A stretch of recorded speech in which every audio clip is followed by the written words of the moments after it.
2021 সালে তালেবান আফগানিস্তানের ক্ষমতায় ফেরার পর থেকেই নানা নিষেধাজ্ঞায় জর্জরিত দেশটির জনগণ। বিশেষ করে নারীদের শিক্ষা বিষয়ে বেশ কড়াকড়ি আরোপ করেছে তালেবান সরকার। মেয়েদের মাধ্যমিক ও উচ্চশিক্ষা গ্রহণ নিষিদ্ধের পাশাপাশি খেলাধুলায় অংশগ্রহণেও জারি করা হয় বিধিনিষেধ। সম্প্রতি আফগান নারীদের জন্য চিকিৎসা বিষয়ক শিক্ষা গ্রহণও নিষিদ্ধ করা হয়েছে দেশটিতে, যা নিয়ে শুরু হয়েছে ব্যাপক সমালোচনা।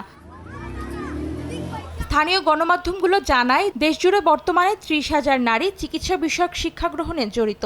এমন নিষেধাজ্ঞা জারির কারণে অনেককেই ক্লাসে ফিরতে বারণ করে শিক্ষা প্রতিষ্ঠানগুলো। এরই মধ্যে বন্ধ ঘোষণা করা হয়েছে মেয়েদের নার্সিং ও ধাত্রীবিদ্যা প্রশিক্ষণ কেন্দ্রগুলো। মানবাধিকার কর্মীরা সতর্ক করে বলেন, আফগান সমাজে তালেবান বহু প্রদেশেই পুরুষ চিকিৎসকদের নারীদের চিকিৎসা করায় নিষেধাজ্ঞা আরোপ করেছে। এই কারণে ধাত্রী ও নারী নার্সদের প্রয়োজনীয় স্বাস্থ্যসেবা থেকে বঞ্চিত হবেন লাখ লাখ আফগান নারী।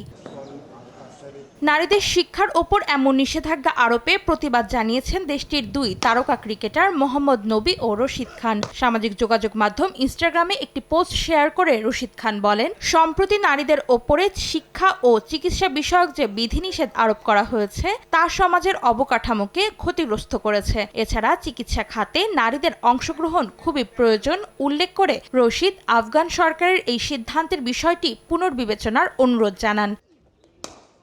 আরেক ক্রিকেটার মোহাম্মদ নবী পোস্ট করে বলেন, নারীদের শিক্ষা থেকে বিরত রাখার অর্থ আফগান জাতির ভবিষ্যতের সঙ্গে বিশ্বাসঘাতকতা করা। মেয়েদের পড়তে দেওয়ার দাবি জানিয়ে তালেবান সরকারের প্রতি সবার জন্য একটি ভালো দেশ তৈরির আহ্বান জানান নবী।